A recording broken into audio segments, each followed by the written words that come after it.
So let me just go through a recap of how these sessions have been. You know, RTT has been really, really purposeful about these topics of life. And we've been seeing a series of conversations based on conscious parenting.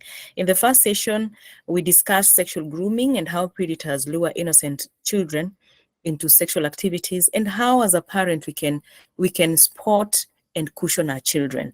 The second one was intentional parenting. We had a background of us as parents and how it affects our children, how we are communicating with our children when they are young, and how we communicate with them as they grow into adolescence, and without forgetting that we also have our mental wellness to take care of.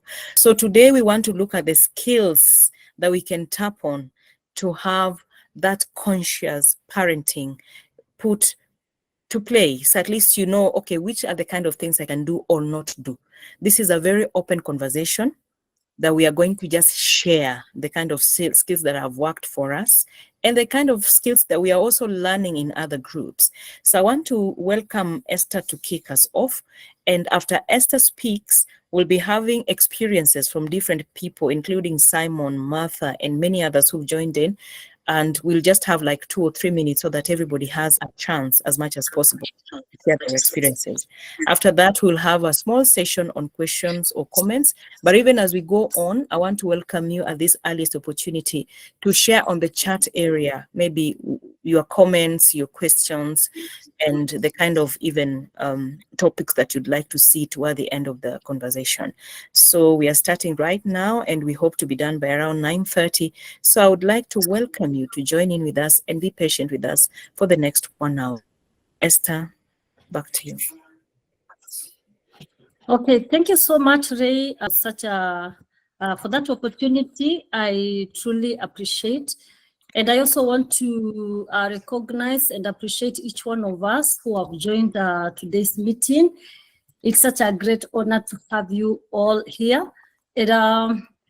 Yes, as Ray has said,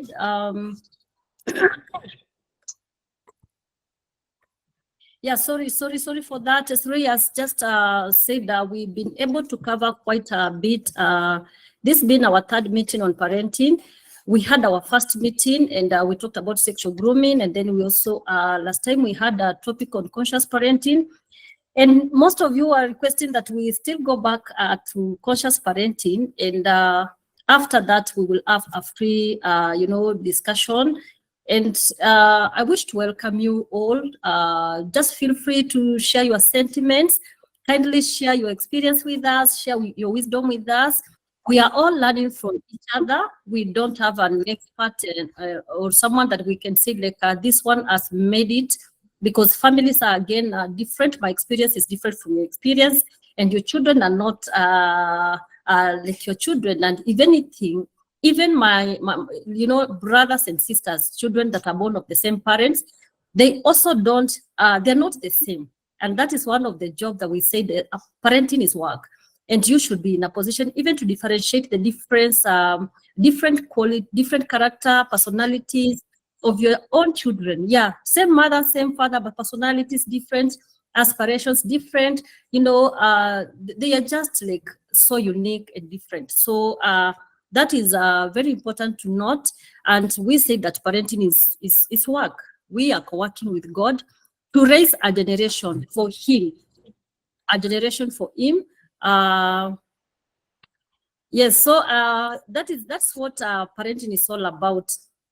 Yeah, so I want to just welcome you. Mine was just to welcome you to the session. Feel free to share your sentiments. This is RTT. RTT means Radiant Throne Teams. It is a platform where we discuss matters mental health, and parenting happens to fall under that. Like mental health is everywhere. It's in parenting. Mental health is in faith matters. It cuts across faith matters in our cultures, in the kitchen. I mean, like at your job place, in anything that you're doing. It all begins with the mind. Mental wellness is so key. And here we are just sharing experiences, and we get to know more about that. So conscious parenting. Now, we say that conscious parenting is a model parenting that focuses on the parent, rather than, looking at the child or looking at fixing the child. The focus is fixing the parent, or we can talk about parenting the parent. I mean, like your wellness first, as a parent, you ought to be, like whole. You ought to know who you are as a parent, understand your emotions, understand your thoughts, understand your behavior, because mental health is about emotions, thoughts, behavior, like mindset, perceptions. You check on that. You be aware of how you think, how you do things, how you judge things. Be aware of yourself first, parent yourself first, so that now from that source that is healthy, you can be able now to pass over something to your children, so that is what conscious parenting is all about. Being intentional about parenting, being on the present, in the present moment when you are doing parenting. For instance, I want to give a small example, Ray, that you might be coming from work, or maybe you are coming from a situation that is so stressful. You are so, occupied, your mind is clogged, and then you just get home and something is happening around, and then you just want to vent. You just something small, like, I know somebody said that if there's someone who knows how to trigger us so well, it's our kids. I mean, like, you coming home, you want to rest, and children are all over, they are having their time, and you find that sometimes you are triggered by that. And when you are parenting or talking to them, you can find yourself yelling, you can find yourself, addressing the kids in a manner that is not modeling life to them. So parenting from a point of, I know right now I'm stressed up, and then anything that I'm saying from this minute, like when I'm speaking, I'm able to tell this one is not healthy, this one is not really good. I spoke because I was triggered. We also talked about past wounds, like when you are growing up, there are these early voices, childhood traumas, we were brought up in from, in a very strict and harsh way, in quotes, some of us, of course, not all of us. And then you tend to carry that and to want to, project that to your children. You want to be this tough parent, you want to be this harsh person. Children are there to be seen, not to be heard. They don't feel feature anywhere. Like last time we were talking of, respecting your children is like a vocabulary that doesn't exist in our minds, most of us as parents. But that is the way to go. So conscious parenting is telling you, no, before you do that, ensure that you are also healthy, ensure that you don't have those wounds. And if the wounds are there, you are processed that, you are focusing on healing this, so that when you do something because you are triggered, you are, maybe it's a wound that was triggered, you are able to know. And self-awareness happens to be everything. So good news to all of us before I stop Ray, that anything can be fixed. We are all coming from our past. We are all going through issues in life. Sometimes we fail. I am sure there's nobody who can say today I'm a perfect parent. We are failed in one way or another, because I know what you want to achieve. At times, even when you're giving, you directing and guiding your children in life, there's something that you wanted to achieve out of them. When you got these children, there's that kind of parenting that you wanted. There's something you are looking at, like, I want my children to be like this and this. But then you find there are some hindrances. They are like barriers to achieving that. So that's where now conscious parenting comes in and tells you, look inwardly, fix yourself first, and then adopt a model that will be of benefit to you as a parent and also to the children as well. So we are looking at that, and yeah, it's just about that, being present, being intentional about parenting, being mindful of what is happening around this journey or this job of parenting. So I think with that, Ray, I can stop and maybe come back later. Thank you. Thank you very much, Esther. Indeed, every child is unique, and every parent is different. So you may be having like even 10 children, but you exercise different skills with with each of them at particular times, and generally at a communal time. So I'd like to welcome, as we said earlier, this is a very interactive moment. There is no wrong or right answer because we operate within different contexts. Maybe you are taking care of a child with special needs. Maybe your baby is hyper in terms of activity. Maybe your baby is a withdrawn one, so it's very easy for you. Just put on cartoons and they're taking their uji and that's all. So I want to welcome Simon to start us off. We have at least 2 to 3 minutes to share unique experiences in terms of skills that have helped us to parent, or the ones that we think have worked for us, because sometimes it hasn't really worked, but it has pushed you on. That is all you know. So there's no sin in also sharing that. When you see my hand raised, just know that your time is up, so that we give others a chance. Samuel, is it Simon, eh?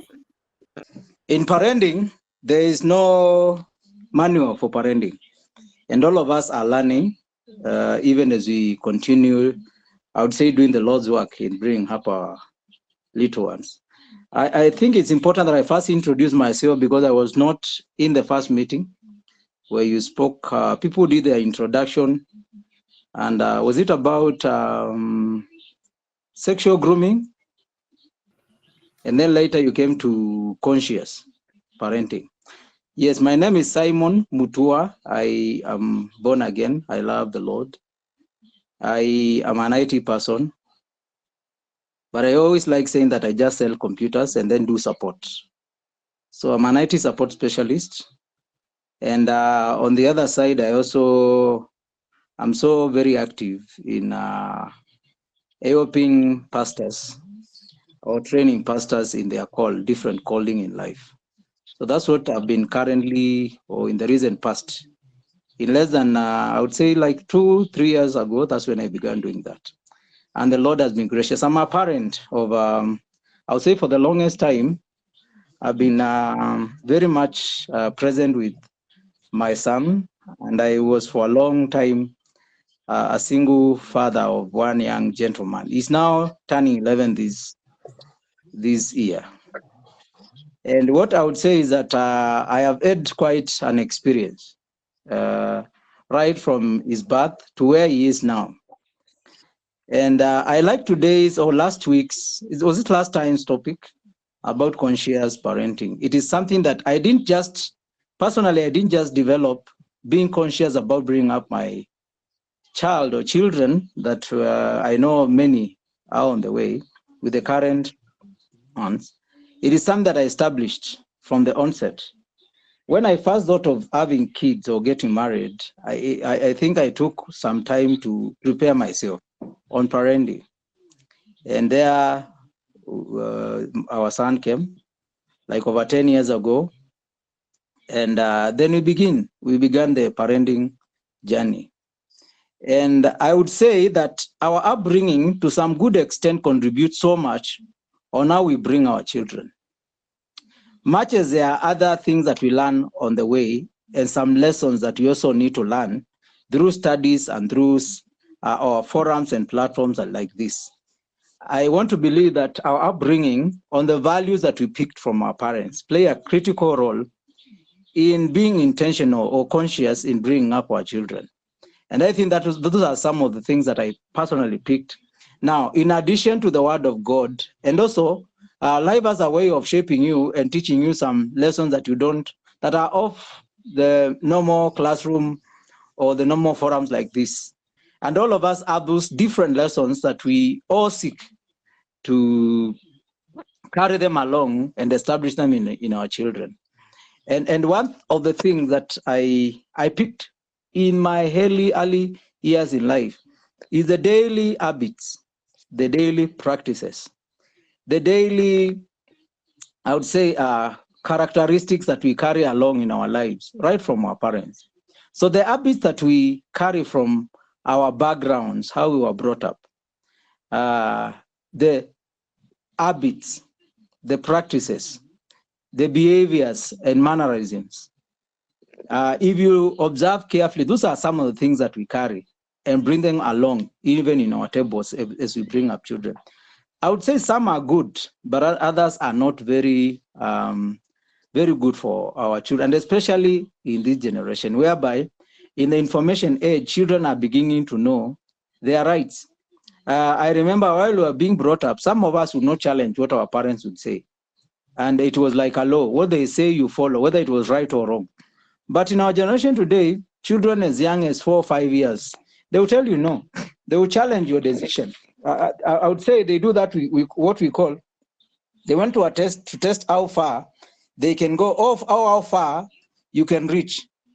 And they will seek to tell you, no, that is not right.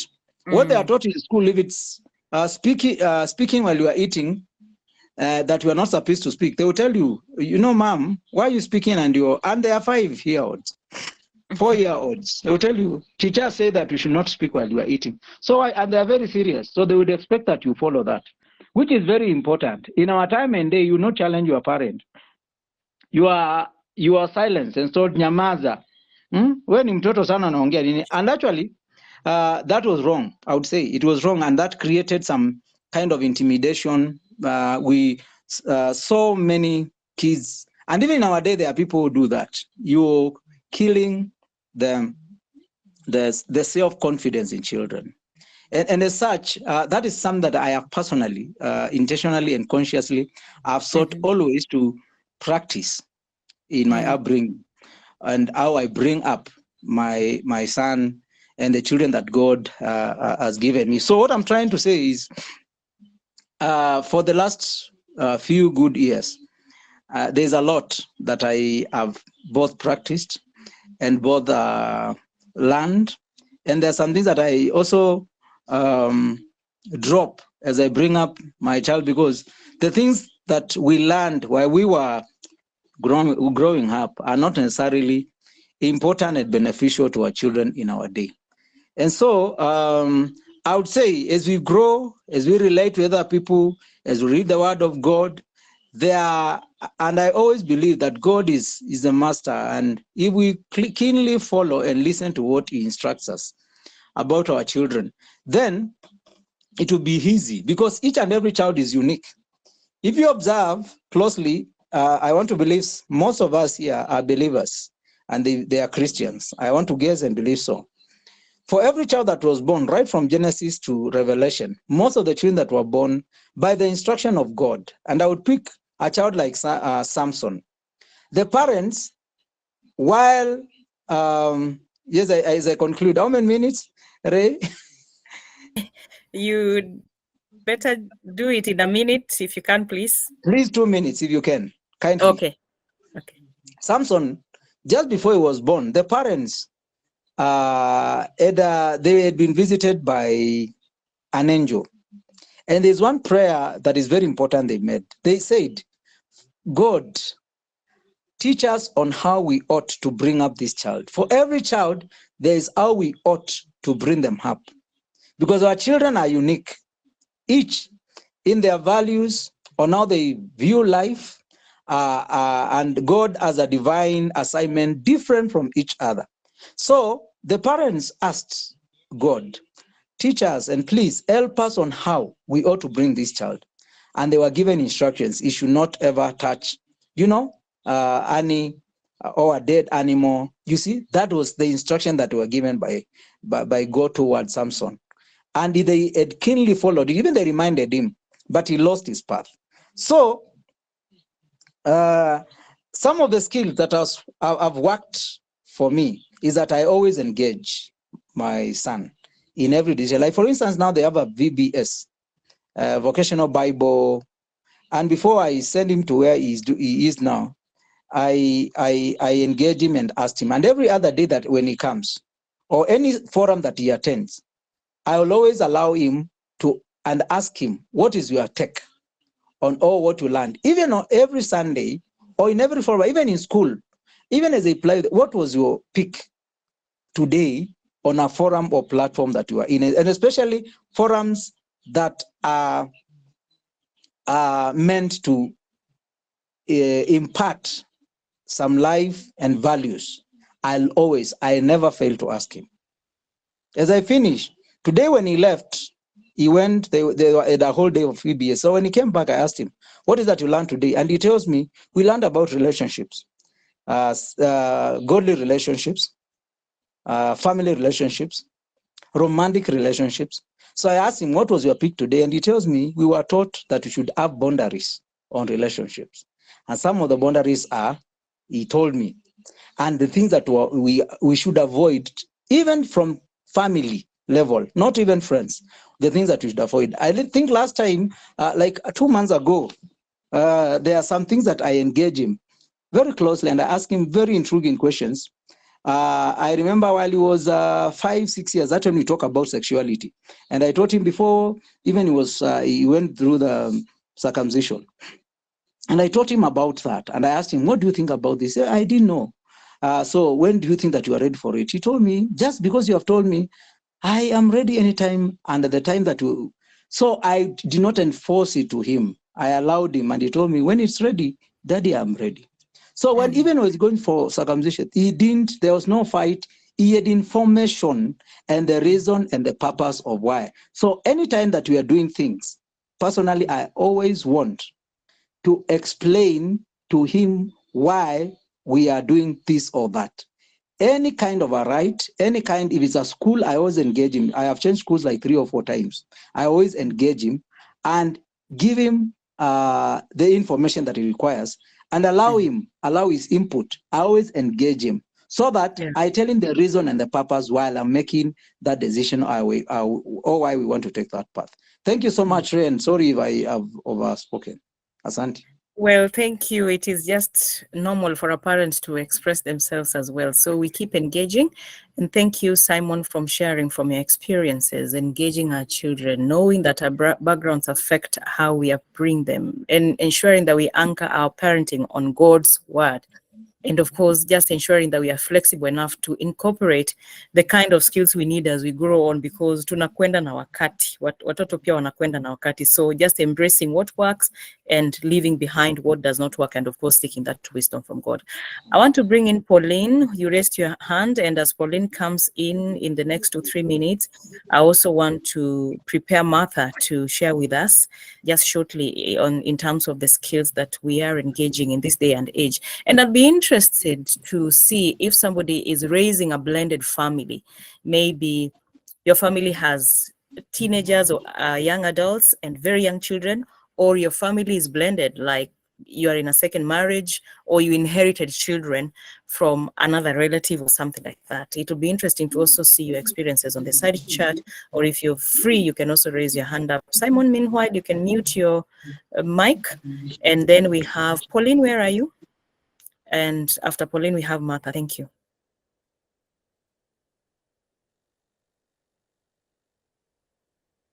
I don't seem to see Pauline, so I'd want to welcome Martha. We will welcome Pauline after Martha. I hope you can see my face because it's equally important when you are speaking. So I will take a few minutes just to mention now, you've asked me to talk about the skills I've learned along the way. And let me begin by saying that my name is Martha and I'm a parent. I have 3 children. One is in Form 3, that is 16 years. I have a Form 1 and I have a grade 6. And I'm a teacher by profession. And so I teach in high school. I teach English and literature.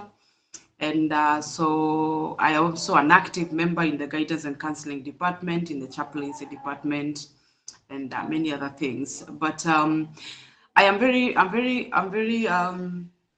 what do you call it? Passionate about issues of parenting, because the things that we see, especially in our schools, and the things that we hear our children, the things that land on the desk, our desk, as far as our guidance and counseling department is concerned, has a lot to do with what happens from home. Actually, like almost 70% of our issues that we handle on our desk, most of the times have a lot to do from home, including how they are able to handle the challenges they're having in school, like the bullying they have to deal with. There are a lot of pressure from ourselves, from the teachers, from the administration, from themselves and so on, you realize that that has a lot to do with the ability to do that has to do with what is going on at home. And so parenting has a very major role to play as far as that is concerned. And so I wanted to just mention just one thing. I hope I don't take long. Ray, if I take a bit longer than I'm expected, kindly feel free to let me know. My time is up. But I wanted to just say that one of the things that I'm very concerned about right now, because I have teenagers in the house, is our ability to, and I like what the first speaker has talked about, because actually it's like he's speaking my mind. Our ability to be in touch with our children and having a place where our children can speak to us as it is. And it's not easy for them to do that. I discover that it's very easy for my children, my daughter, if she's dealing with an issue, there are some issues she will never talk to me about. I mean, really, like, even if I wanted her to tell me as it is, she will not do that. But I'm encouraging her that it is important for you to be able to talk to someone about your issues. And I bring up the issue of, like, in school, how many teachers do you have? How many non-teaching staff are there? Are you telling me in a group of over 50 people, you've not found one teacher? I know teachers can be bad, but are you telling me that all of them are so bad that even the non-teaching, the cook, the person, the grounds person, no adult you can talk to? And when I'm doing that, the silent prayer I make deep down is that I hope and pray that I am the first person they can talk to. And I want to just ask, and especially when it comes to teenage, where they will not talk to us about issues, I have realized that for them to be able to talk to us about issues in teenage, it has to begin from way down there. And I think that is a struggle we're having as teenage parents of teenagers, where we are feeling like my son, my daughter cannot talk to me. But unfortunately, they have not, we want them to talk to us now because we feel like it's urgent, There's an issue that I want to know what's going on. And if I don't know what's going on, I feel like I'm left out, I'm missing out on something as a parent. I'm curious to know, who are you talking to? Who are you chatting with? Where are you? Where are you going? Who are you with? As a parent, I am so worried, actually. I really want to know exactly what's going on. And so my desire to reach out to my child is not because really I am just very interested in what's going on. Like, on defensive. I am doing that because I don't want you to land in trouble. I don't want you to get into drugs. I don't want you to get pregnant. I don't want you to get into illicit sexual behavior. I don't want you to do things that are not allowed. So really, my motivation to reach out to my child is not because I really enjoy listening to you. And I've discovered that these kids they read through us. And they know that the reason you're asking is just that you're curious. But if from when they are young, we can develop and build a culture where we can comfortably talk to each other. When they turn to teenage, it is true. Sometimes they shut off and they decide that we are not part of the conversations.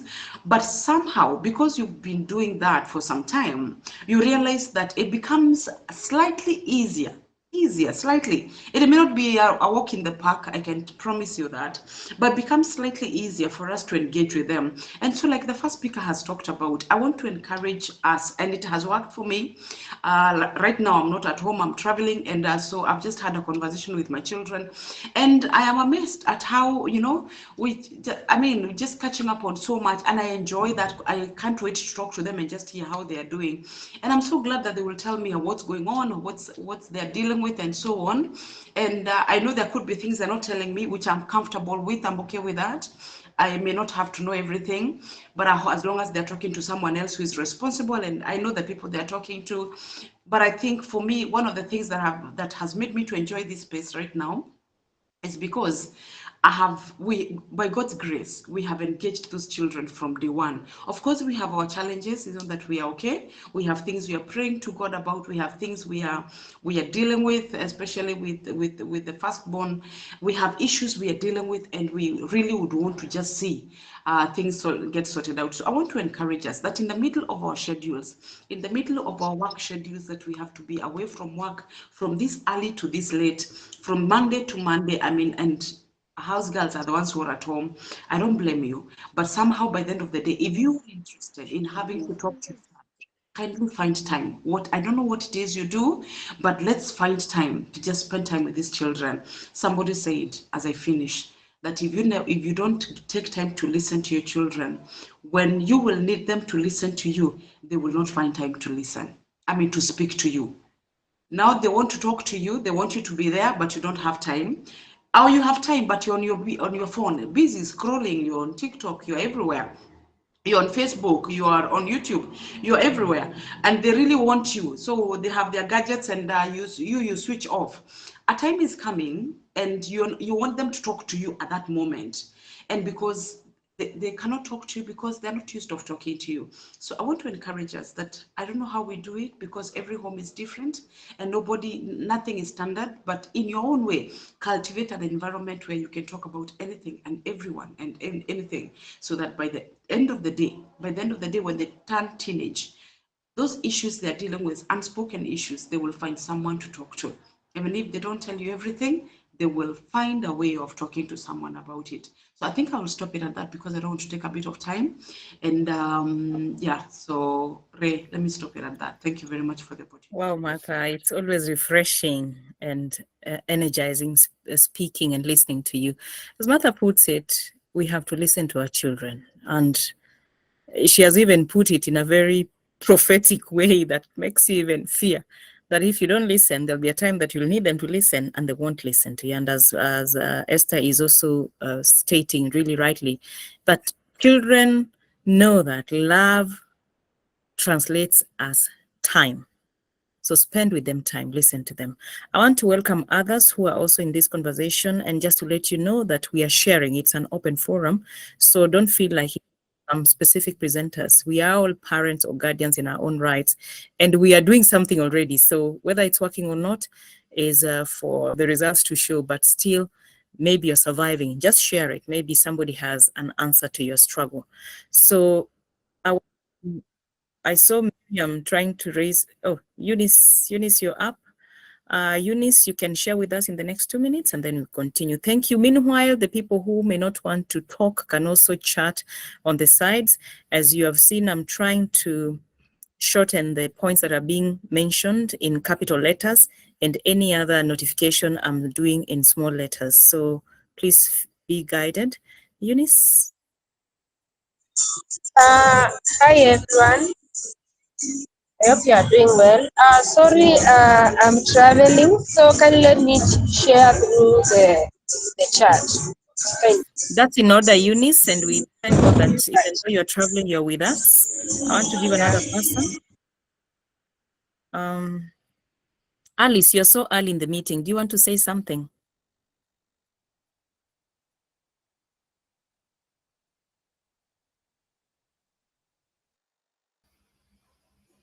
Alice, do you want to come on? Or maybe, Esther, you have a list of people who would want to speak that I may not be privy to? Ray, it was an interactive session, so we are just sharing experiences and on parenting, or some wisdom on parenting. We wanted to have an open session today because previously we've been having speakers just give us some nuggets on parenting. Okay. So today we wanted just to engage parents. Yeah. Yes, Rhoda is up. Thank you so much, Esther, for the clarity. And feel welcome, Rhoda. Go ahead. Thank you, everyone. Good evening. Good evening, Rhoda. Good evening. Am I audible? Yes, you can. Yes, you are. Go ahead, Rhoda. Okay, thank you. I wanted to check if the network was stable enough, and allow me not to share my video. I'm in a place where I'm not able to do that. Thank you, Esther, also for the invitation. This is my first time to join this meeting, and I'm grateful to be here.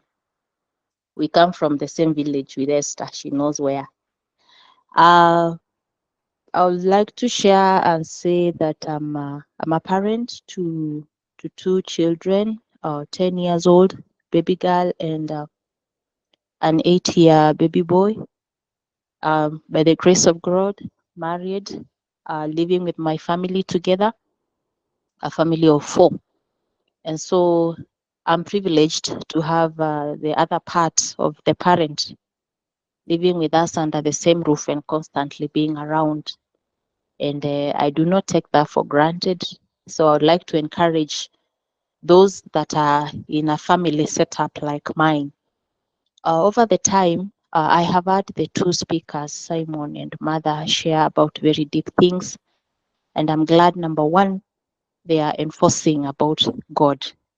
We cannot do parenting without God. That is one. What also drives me, number 2, is that verse in Proverbs that says, you teach a child how they should go, and they will never, even if they strayed, they will always come back. I paraphrase that. And so that one has given me a lot of comfort in the times when I fear about things, especially the issues of sexuality and the wrong exposures in the social media that our children are in. I've always been comforted by that verse to know that it is me to train my child and how to walk in the ways of God, and they will never stray about it. And I normally tell God, even if they do, then you say, they will never forget to come back to you. So I've also learned to be the silent listener. I was a very strict parent because of my background. And so with time, I have learned to relax because I saw my husband, a relaxed man.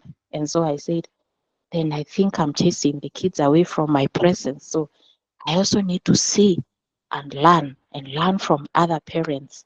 You know, over time, you get to these forums and you hear people, parents share, and then you realize, oh, this kind of strict thing doesn't work nowadays like it worked in our times.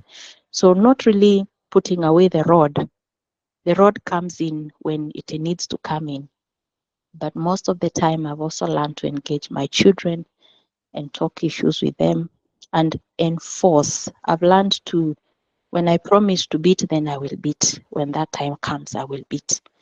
When I will promise to give a reward, I've learned to keep my reward and reward them. I've learned to appraise my children where they have done well. I will say, this is nice. We learned about this the other day, and you seem to have caught the lesson. So I appreciate you for catching the lesson. Where it is a thumbs down, I will give a thumbs down and show it to them. This is a thumbs down for you. You failed in this way. I wish you would do it better next time, the way I have taught you to do it. I've also learned to keep away from discussions where the father is. You know, over time, women have been accused of, you know, being overly supervising the husband and the children at the same time. I've learned to keep away. It's time with daddy, it's time with daddy. If there are decisions that daddy made with the children, I don't come to overturn that. I ask for clarity, I ask to support, and I give my support. If I feel the decision was maybe not well thought or it was rushed, and probably daddy didn't see a danger or daddy didn't look like they were protecting the children enough, I discuss with him, not the children. I try to align and have his thought. Where is this coming from? Did you think about this? Did you think about that? And if he assures me he thought about everything and he is fine with it, then we don't fight about it. We let the children be. I'm also learning to let the children also make their own mistakes as I see. You know, there are those things you've told them, but they kind of forget. So you see them getting into trouble, you see them lying to you, and then you allow that. And then we'll come and discuss about it. I'll ask, so what did you say you went? You went to, what is this that you did? They'll repeat their story. Now, if it is a lie, the story is never the same. You parents know that. So you are able to tell where someone was lying, and then you will correct that. And you tell them these are the consequences of your lie. Now you see you are in trouble. Now you can clean up your mess, or let me help you with this one, knowing that you should not repeat it again. So I want to stress that for us who have our partners parenting together, it's good to allow them space. And so I can say that I'm a happy parent. I am not struggling. There are no fights about how we bring our kids. We support each other's decisions. When daddy comes and finds that there are decisions which have been made, he will support that. Of course, knowing that they are godly decisions, being a godly family, I'm capable of making good decisions. He only needs to be informed. He is capable of making good decisions with the children. I only need to be informed. If we are informed and on the same platform, then we support each other. So that is what I really wanted to share. There's much more, but allow me to stop there and to tap on what others will say. Thank you, and have a good evening, everyone. Wow, thank you very much. This is really important. You brought a very important bit there in supporting each other in disciplining, so that it's not like dad says this and mom comes and says, oh, pole baba, you know? So it's like you're jeopardizing each other's efforts. You want to move on? I want to bring in the next person. I don't know who is ready to share with us their parenting experiences. Today, as we had already said, it's just a matter of sharing our experiences. Agnes, I don't know whether you want to come in. Agnes Washeke, karibu sana. You can share a skill or two, and I'm sharing them on the chat side so that you don't repeat what has been said for the sake of time. Yes, Esther? Before I bring in Agnes? Sorry, Ray, that was accidental. It was Oh, okay. accidental. Sorry. Yeah. All right, thanks. Agnes, are you ready?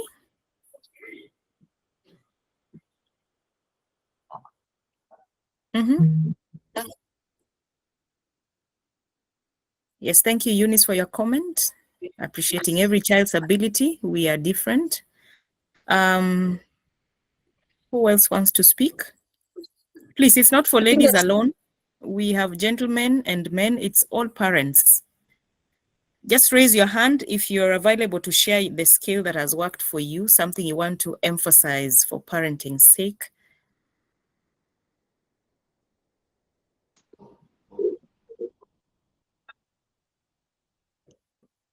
Anita, how are you?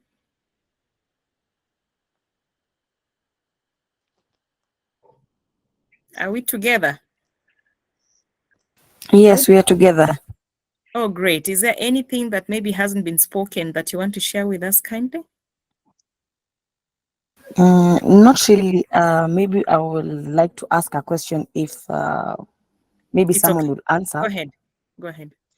So I'm a sibling, so I don't have a child per se. So there's an experience with a cousin of mine who has parents, but those parents are kind of strict. He's a young boy. He's in secondary school. So there's a day that the mother was so strict with him in a way that this boy was kind of angry with the parents. So I didn't know how to approach that kind of thing because the mother was kind of quarreling him, like, wake up, wake up, wake up. It was at around 6 a.m. in the morning. So the mother was trying to wake the child up so that he may do his studies or even rather finish his assignments. So when waking him up, he did not wake up at that particular moment. So after a while, the mother comes in and then slaps the boy. Like, I'm telling you to wake up and it's early in the morning. So the boy is like, wow, mommy, why are you slapping me? It's early in the morning. Why are you shouting at me? So I really didn't know how to approach my cousin, but I just went to the stillman, told him, don't worry, everything will be okay, but don't hold a grudge against your mother. So just understand her and just do your studies and just obey her. Did I do the correct thing, or how can I approach such thing next time? Thank you. That's a very important question, and thank you for standing in the gap. Martha, you want to go?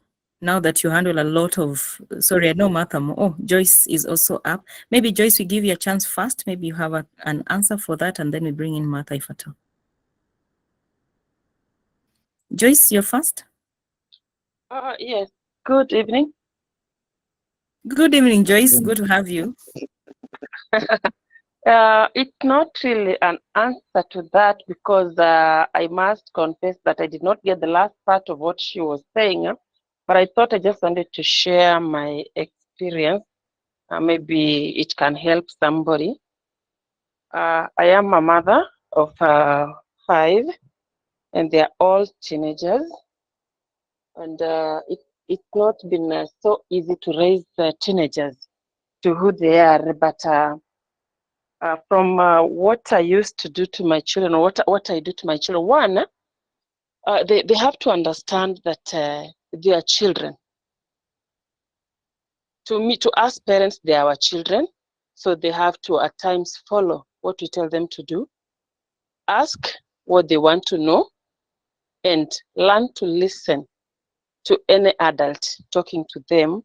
Then if it's a stranger out there, maybe sometimes even at school, and it's something that has been said and they don't understand, or it doesn't get well with them, I always taught them the art of coming home and sharing with us so that we can compare and see as parents, so that they just don't make decisions, or maybe just have it in their mind that it's been said by teacher or by somebody, or we heard it from our friend's parent. So we taught our children to share whatever they get out there.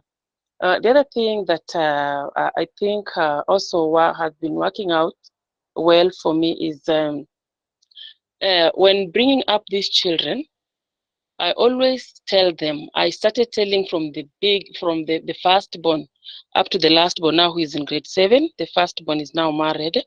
I've always been reminding them that they have to be focused, knowing that whatever they see us having is not theirs. That is for me and the father.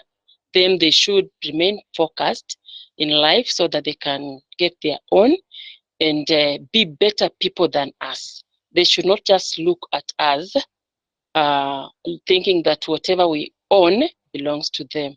So by so doing, we discuss. We've always had from when they were like in grade 3, the eldest, we've always had family meetings. So it's during the family meetings that now we speak out.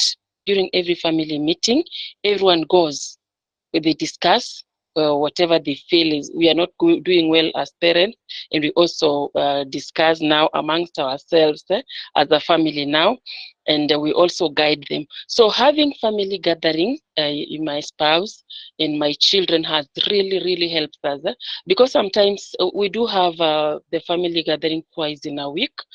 But the daily meetings is just praying and going to bed. But now serious family meeting we do twice a week, where we sit and everybody now is able to air out their views. Fulani and Fulani did this to me.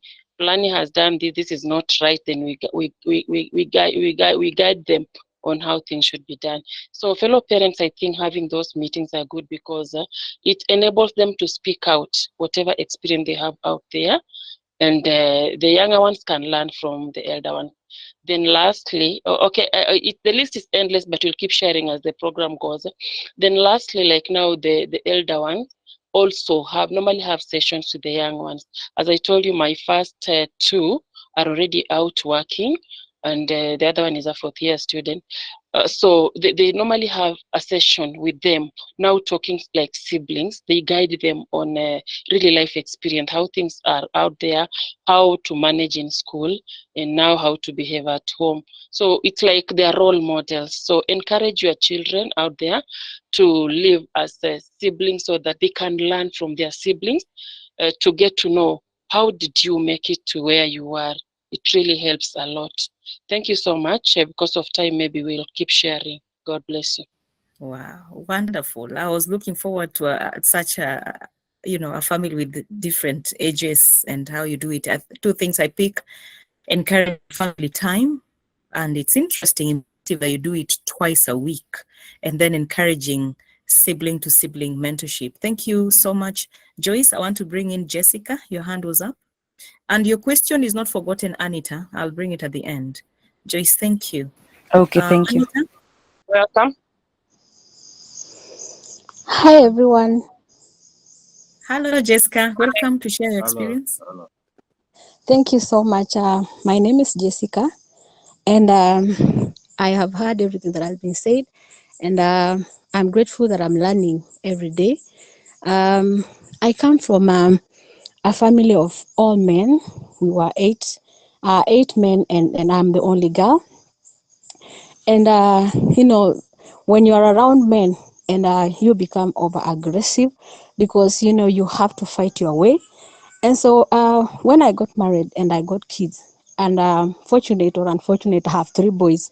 And so I realized that I was also getting aggressive even to the children, and having other pressures about life, and you get overwhelmed. And I realized that I was throwing words to my children. And one day I sat down and I realized this is not right. And so because I was losing my second born son, who is now 10 years, and he was not now as free as he used to be, and he was not sharing as he used to be. And so I sat down with myself and I wanted to bring back my son. And there's one thing I did, and I think it really helped me out, and that's what I want to share this evening. I just came back and I was telling myself that I have to this is the technique that I would hug him every morning. And both of my the 3 boys, I would hug them in the morning, and I assure them that I love them. That's the word that I would tell. I would whisper in their ears that I love you, son. And every time they come from school, I would still hug them, give them a tight hug, and I will assure them, son, I love you. And as they go to sleep, the same way, I would hug them and assure them, son, I love you. And within few weeks, I was able to, bring back the children, and now we can be able to sit down and talk together, and they are now sharing and bringing out things and even challenges that they are going about in school. And even when they meet their friends, they are now able to. But there had to be a point where I had now to like bring them back to mommy, because I have to affirm, like, son, I love you. And if I discipline, I had even had to assure them, even when you hear me shout once in a while, I assure that I will not shout. But even when I shout, just be assured that mommy loves you, and I am just overwhelmed. But then I reduced that. I affirm them every morning and every evening when they go out to school, when they come back from school. Even now when schools are closed, every morning when they wake up, I have to affirm that, son, mommy loves you. And in the evening before they sleep, I have to affirm that, son, mommy loves you. And by that, I have been able to bring them back, and now we share and we talk a lot. Thank you. Wow. Great, Esther. Jessica, I'm so happy that you're able to identify. That's what we were talking about even last time and the previous times, that as a parent, you have to be well for you to run a well family. So acknowledge when you're not doing well, do your part, affirm, let them understand. Thank you so much. Thank you so much. Anybody else before we get to the question part, maybe the final 2 sharings? Agnes, yes, you're up now. Go ahead. Hi, good evening, everyone. Good evening, Agi. Karibu. I'm happy you can hear me. Now, I'm so happy that I was able to join today. Last time I was not able to join for some reasons, and I know I missed a lot. I've also learned a lot from those people who have shared ahead of me, and I'm really very grateful. I just want to ask a question and also share a few of the things that I do here. I have children, all of them below 10 years, but I have 10 and 9 following each other. So those are the adults, all the bigger children in the house. And so I have learned to be open with them, be open with them, the circumstances that we are going through, the issues that we are having as a family. So they have to understand where we have struggles, where we are having difficulties, and so they are able to embrace us, where we are as a family. So in that way, we are able to put the expectations where they are, They know where, when they're asking something, whether it is possible for them to get it at that point or not. And I think that has also helped us a lot in handling the expectations. Someone said that maybe when we are training our children, they are able to, we train them several other things, including, say, financial matters. So when they ask something, you let them know whether it is possible for them to have it at the moment or not. But we, as here, we reduce that by just allowing them to know where we are at every point on our journey. When we are having less, when we are having quite a lot, all, we let them be part of us. I have allowed them to get inside our issues. They know when mommy is well. They know when daddy is unwell. They know what is happening in our lives, and I think that has helped a lot. The other thing is, I think someone also shared about being angry. The other thing I did is myself, I don't scream to my children. I talk to them. I let them know what I mean by saying, I give them instructions, and then I expect them to carry the instructions. If they are not able to carry them, then we are able to reprimand them at that point.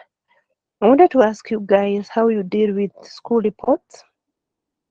When children come home and they tell you that a certain teacher, or especially the teachers or the other staff at school, when they mishandle the children, how do you handle that?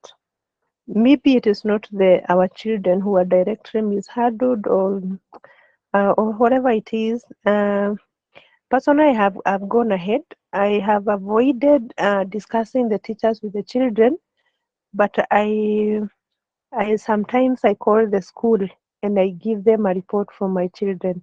I tell them the children have said this and this, and of course, I'm talking to the head teacher most of the time, and tell them what the children are saying. Or if my children have reported a certain child was mishandled by a teacher, so I go ahead and call the school. And sometimes I think I overreact or something. How do you people handle those things? Thank you so much. Wow, interesting. We shouldn't scream. And the point of letting the children be aware of what the family could be struggling, because sometimes they'll be asking about pizza, peanut, and maybe the dad has just lost his job, or the mom has just been laid off, and you're wondering what next. It is important to also even involve counseling, whether through a friend, a peer friend, or a professional counselor who can also help you to help the children come down to a level that they understand that it will only be maybe Blue Band alone, or it will be just bread alone, and it'll just be fine. And that assurance. Thank you so much, Agnes. And I've taken note of your question, as I want to bring in William with his skills. Then at the last minute, we'll be tackling the questions. William Aundu. Thank you very much, Ray, for giving me the time to speak. It's really a pleasure being in this call and seeing you and others whom we've not met for a long time. Now, I just want to say 3 or 4 things, but in brief, I will not take a lot of time. And I want to start by saying that most of us, if not all of us, will face this big temptation of bringing up our children like we were brought up by our parents. And some of the experiences we had were not really pleasant. And so we can easily end up, taking our children down the same path that we went through. But I think for me, what I have found to work is, one, the aspect of friendship, that my children have to be my best friends.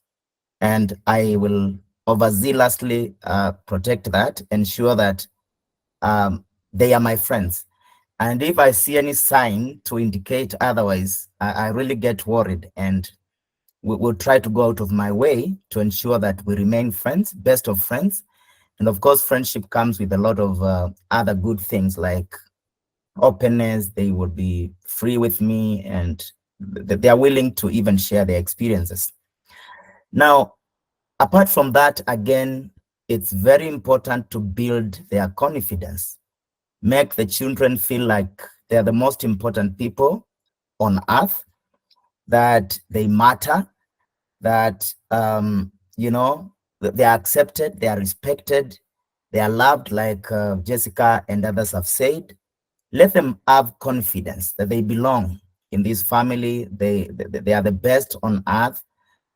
You don't compare them with any other child out there, whether they do things the way others do, whether they are successful or not, but you know, let them know that they are the best, because those are the ones that God has given unto you.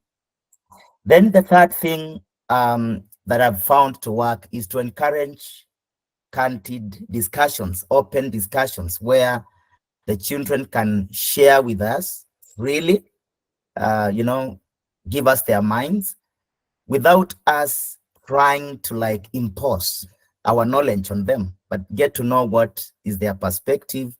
But then again, also now, later on, give them your perspective. Of course, you will find areas that need to be corrected, and give them the right understanding of things. Then finally is about ensuring that we teach the children to be responsible by engaging them, involving them, ensuring that they know what you're doing and what is expected of them, giving them some responsibilities at home.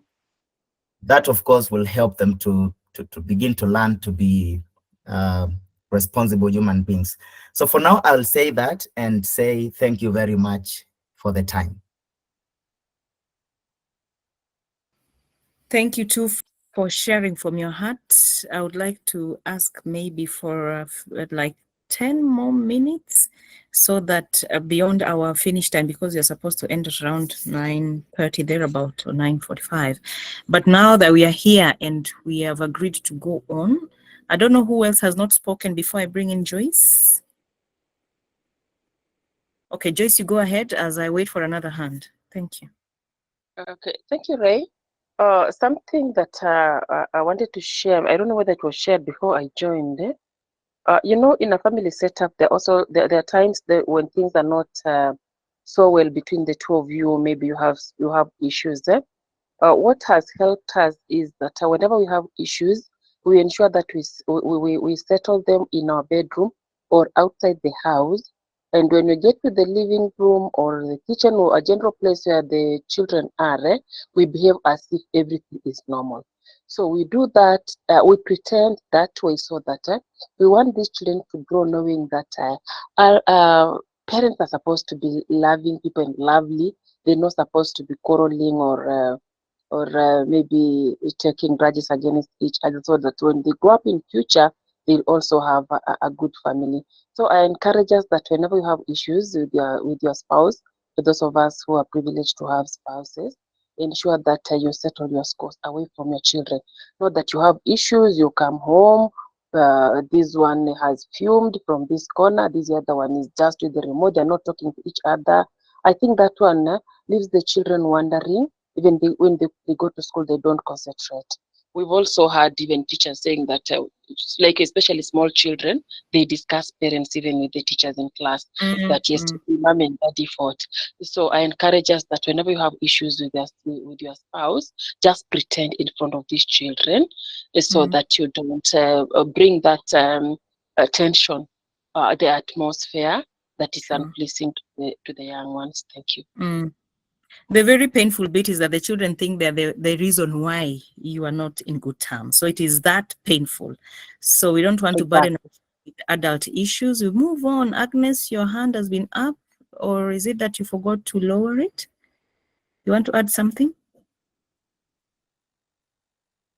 Okay, as Washeke comes, takes care of that, I want to bring in back Simon. And I would like to hear from the rest who've not spoken as well. Not forgetting that we have 2 questions to handle. I thank you so much, Ray. Mine is just to respond to a parent who asked what we do to our children, or how we respond to issues that are raised in school when our children bring them up. I'm just trying or attempting to respond. Please go ahead. We should actually perhaps understand that there are issues that a teacher or the school can raise regarding the parent.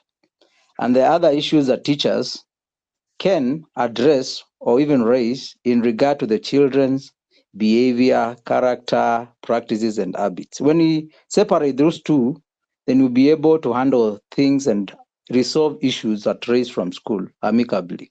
For instance, if it's issues about school fees and the responsibility of the parent over the child, there are books that are needed. I don't think that the teacher should be so hard on the children. Perhaps they can raise that with the parent because it's the person that is responsible. But issues about character, the teacher has a right to caution. And you know, now in our time and day, children are not punished in schools. So maybe the moderate way to discipline the child in cooperation with the parent. Whenever my child is in a school, I always allow the class teacher who is attending to my son or child that you should have a minimal moderate punishment for my child. You should not go beyond like it was done in our day, whereby you are punished to be killed. But now, when a matter of a child or behavior, it is not addressed by the teacher, then you are spoiling your child. The teacher should have a right and freedom to tell you, this is what I have seen, the character of your child is not fine. And if it's a matter of the responsibility of the parent, then the teacher should raise that with the parent, not with the child. There are teachers who punish the children because they are not paid school fees. That's not actually should be so strict and firm on that. That should not punish my child because they are not responsible to pay the school fee or buy books. Perhaps they can communicate that this is needed, but it's not their responsibility to buy, it is a parent. I think at least I have attempted to respond to that. Thanks. Thank you so much, Simon. Very important points there. And I want to bring in Martha Karaoke, who is a teacher herself and a parent of at least 2 teenagers. Because as you put it, sometimes we want to evaluate even us as a source. And we keep on forgetting that teachers are also parents with almost similar issues we go through. Martha, it's your turn to help us attempt that question. All right, thank you so much. I know that's a very common. I'm responding to that issue of the boy who sleeps, and the mother slaps her, so slaps him. That's the one. You Yes, can that's sure the respond one. to that. Thank you. Yes. I'm not worried about the boy sleeping and refusing to wake, as fast as it should be, because most of that's very common with teenagers, actually very common. And it's very common even in my house until, especially with my daughter, who I have to wake her up like around 3 times. And it's not really because she's indisciplined. Really, I don't think it has anything to do with the discipline. And sometimes I put myself in their shoes sometimes, because sometimes they want me to do something for them. They would want some attention like early in the morning, and I really am thinking, can I take around another 5 minutes before I load and get myself on track and come out of the bedroom, and all that. And I am not nowadays. I'm not very quick to judge and to really make it an issue. I know where we are coming from. Our raising, our upbringing is that when you're told to do something, you must be, drop everything else you have within a second and just jump and do something. And ideally, that feels very nice. But unfortunately, the kind of children we are raising right now, I'm not condoning indiscipline, but I'm saying that at some point there is need, especially when they get to teenage and sleep.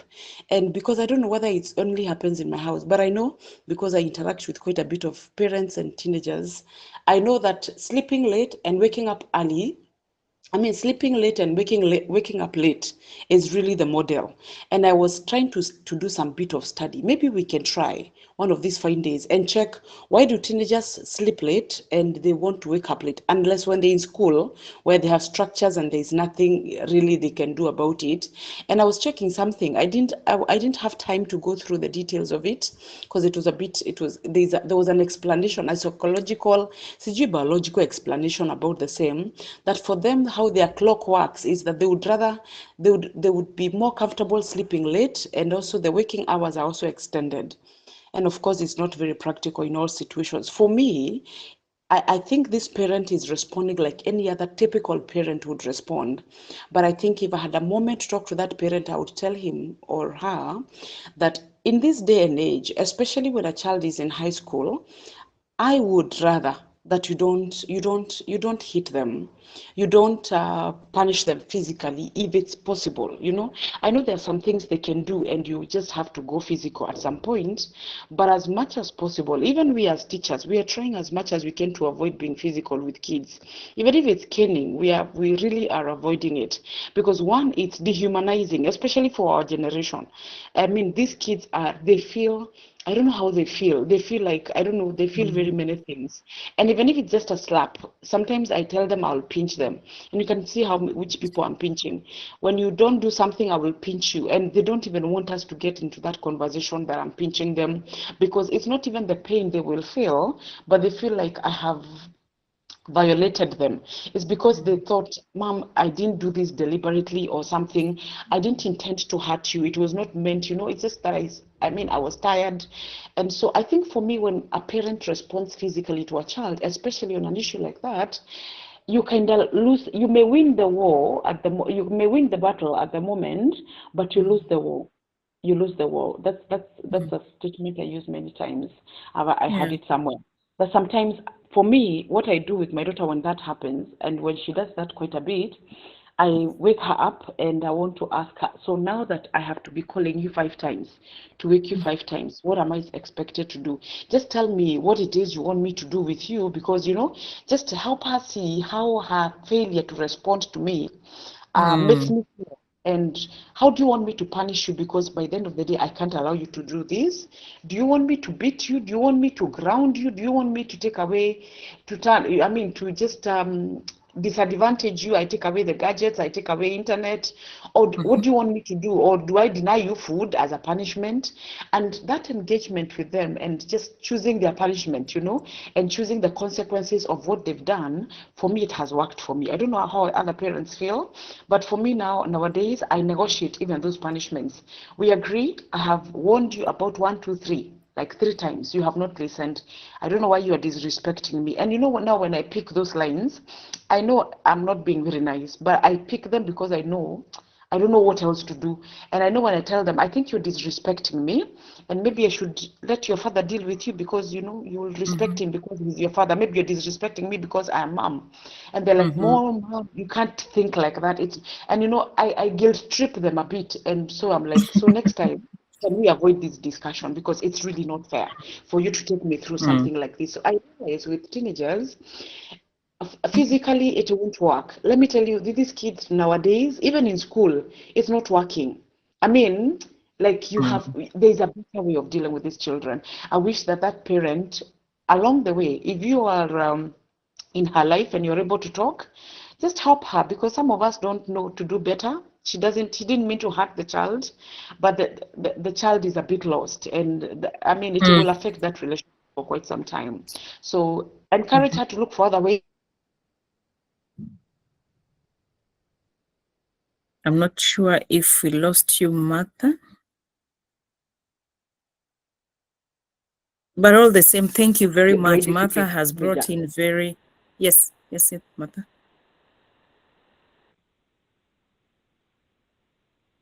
All right. So thank you, Martha. That is a parent of a teenager and a teacher of many teenagers speaking. And Martha has had an experience teaching in both boys and girls schools. So when she says it, she means it. And I love the point of guilt tripping. Interesting. But the point is having age-appropriate punishment. And she's bringing in the issue of negotiation so that you don't have to physically punish a teenager who can even hold your neck and embarrass you. Another thing is that some of these children also feel embarrassed because, as Joyce was saying, that she has a child who still goes to school, I believe, and she also has a child or children who've started working. So you can imagine punishing somebody who is 18 in front of somebody who is 6 years old. Of course, they will know Nanyana Chapwa. So how are they supposed to peer model these other ones? So I think it is some great food for thought for us. at this moment, because our time is really spent, I want to bring in Esther Kamaku, who has some announcements for us. But before Esther comes, I just want to welcome you to share some of the areas of concerns. As she does the announcements, you can just put them on the side chat. You know, just chat, so that we know which areas we want to tackle, you know, whether it is counseling for children who've gone through grief or loss, whether it is, you know, counseling for parents, because sometimes we think you only need counseling when you're preparing for your wedding, but we somehow need counseling through and through, as Martha and some of us who are doing guidance and counseling may be telling us. So Esther, back to you, and thank you so much, everybody, for your contributions.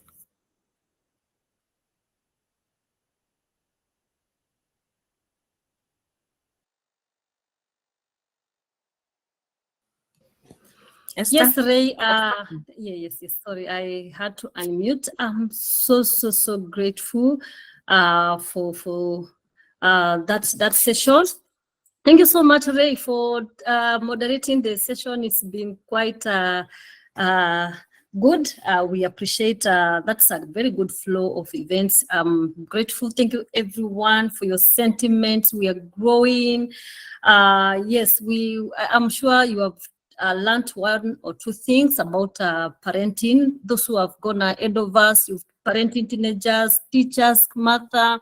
I've also seen Anita. Anita it should be a teenager or slightly a youth, teenage stage. So thank you so much for joining in.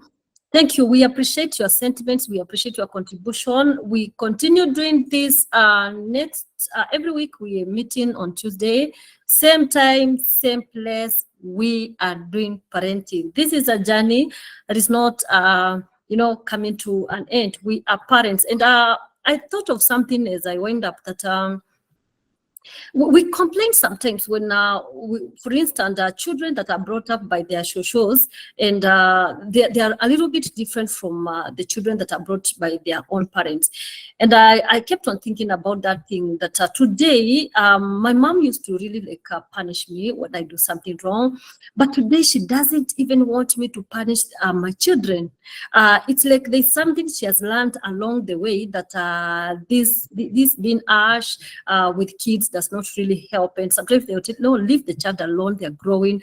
The other day, my father-in-law told me that, angry with such a small baby, you are the one to suffer, because this kid does not understand what is really happening around, and they will keep on acting and repeating the same thing again and again, because what I'm calling a mistake to them, it's like growing. They are growing. They are happy doing what they're doing. I'm the one who has a problem with what they're doing. So sometimes we correct, we balance that, and I'm happy. And then the parting shot is what Jessica shared. I love it so much that that point of return, whereby you realize that I've not been doing things right, and I'm going to employ some, repair stuff here and there, and I love that bit. I think majorly each one of us, even in our normal lives, we are not perfect. We find that maybe I was doing this and it's not working anymore. I'm 100% sure that yelling at kids and doing some of these things does not really help. So we correct. And why do we correct? We correct because our behavior is not our identity. There is that loving mama and father that you are to your kids. And your behavior doesn't necessarily define who you are, but just that you are able to correct from that behavior to your true identity. And that's what we're doing. Going back to your true identity. And now doing things, being flexible and being able to do things in a way that is, of help to yourself first, and also to the other person, to the kids. So conscious parenting is talking about parenting the parent first. So get to understand who you are, understand your emotions, and then address them. And from there now you are sober enough even to address your kids. Thank you so much for coming in. I want to just make this one announcement that on Tuesday, we will have a teenage session, parenting. Just maybe need to mute.